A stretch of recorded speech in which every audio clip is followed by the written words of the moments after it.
Hello, welcome to Around the Diocese, your local news source for what's happening around the Diocese of Syracuse and beyond. I'm Father Sight here with your June 28th edition. Let's get started. It seems hard to believe, but the 2017 school year has come to an end in classrooms all around our diocese. The newest addition to our Around the Diocese team, Shelby Winchell, brings us this special report. With hands in front of their hearts and fingers pointed towards the angels in heaven, 21 students walked with a bounce in their step as one of the youngest graduating classes of 2017 at Immaculate Conception School in Fayetteville. The children were honored with a special celebration where they showed their parents how much they've learned in such a short period of time. For Susanna Marzouk, her father says it's been a very special year. As a parent, you always go shopping for like the best school and the best experience. You ask parents and you ask, people what is the best thing to do, because there is no manual for this. You get to learn as you go. And when we spoke to a lot of people who send their children to Immaculate Conception, the positive reviews we got was just unbelievable. And we felt that this is the right place for her to be.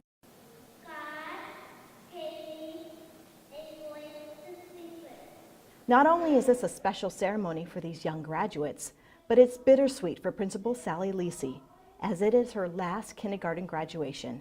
After 40 years in education, Mrs. Lisi is retiring. She's there every morning, greeting the kids, and she very rarely misses a day. Actually, this past year, she had surgery, and she was out for a few weeks, and every day the kids would ask, when's Mrs. Lisi coming back? And it was that first day that she came back that she led the prayer for the kids, because every day we start our school day off with prayer. And at the end of the day, as before the dismissal, she wishes all the kids a God's blessing upon them, that they may go home safe.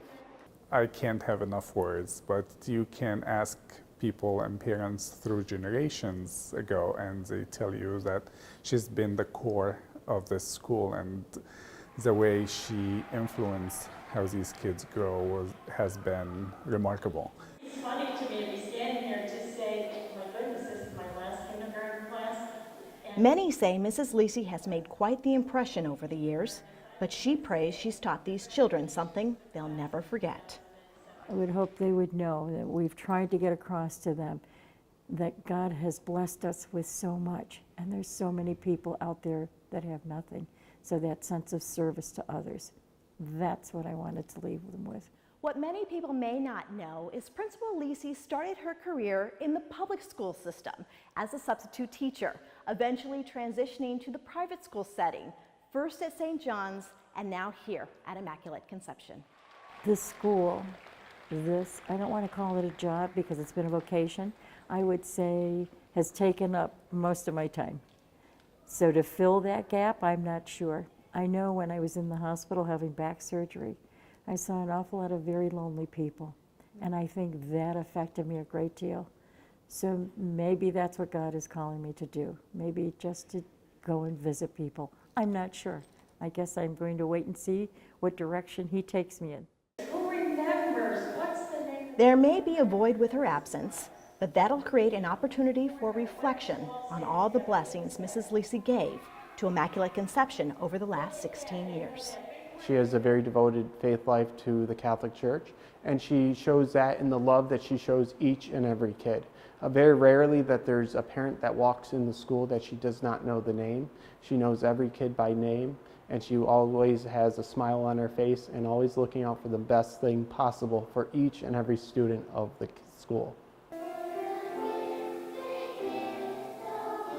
This may be the end of Principal Lisi's tenure, but it's just the beginning for these young graduates, as they have a bright future ahead. Reporting for Syracuse Catholic Television, I'm Shelby Winchell. Thank you, Shelby, and welcome to the team. Most Holy Rosary School recently celebrated a unique graduation, the 100th graduation of the 6th grade class. Certainly a distinct moment in the history of the school. We now join them in their celebration. Today we are celebrating the 100th class to graduate from Most Holy Rosary School. The first class graduated in 1917 with 7 students. And today we're excited to celebrate with our 6th grade students. Xavier James Williams. It's always bittersweet in June. We're excited to watch children grow and go on to the next age, but it's always sad to say goodbye at the end of the year. To the credit of the community that Most Holy Rosary School is in, the community is behind the school 100%. Every student from our school graduates from high school, many go on to college. We have Rosarians throughout the community.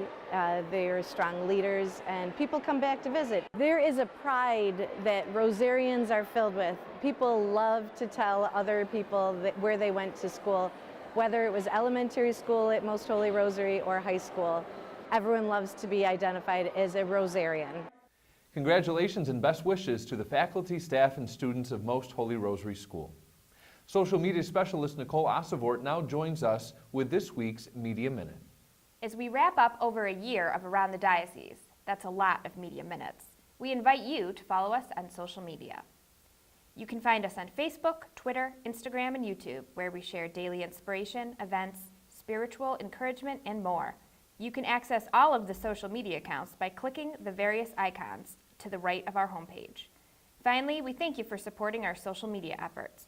We're proud to announce that our diocese received the first ever Social Media Evangelization Award from the Catholic Press Association last week at their annual conference.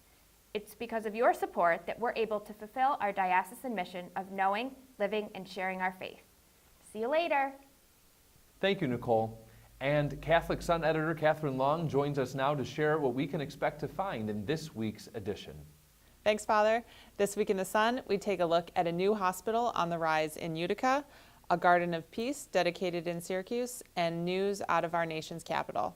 This week's issue also begins the Sun's summer schedule. The next print issue will be out July 13th. In the meanwhile, be sure to visit thecatholicsun.com every day for the latest local, national, and international Catholic news. Thanks, Katherine. That's all for this episode, the final episode of Around the Diocese. But don't forget to keep checking and watching our diocesan YouTube channel, where Syracuse Catholic Television and the diocesan social media team will continue to bring you the latest news on what's happening around our diocese and beyond. On a personal note, I would like to thank Bishop Cunningham, Danielle Cummings, Rick Mazzotti, the director of Catholic TV, Katherine Long, and Nicole Osavort for their support of and hard work on Around the Diocese. And special thanks to you, our viewers, for joining us and for taking part in sharing the good news. It has been a real privilege to be part of this team and a real joy to take part in the new evangelization on social media through this program. I will keep all of you close in prayer as I return to the Catholic University of America to study canon law. In your kindness, I ask that you please pray for me. With that, I'm Father Sight, signing off for the last time. Don't forget, God is always doing good things in each of us and all around our diocese. God bless you.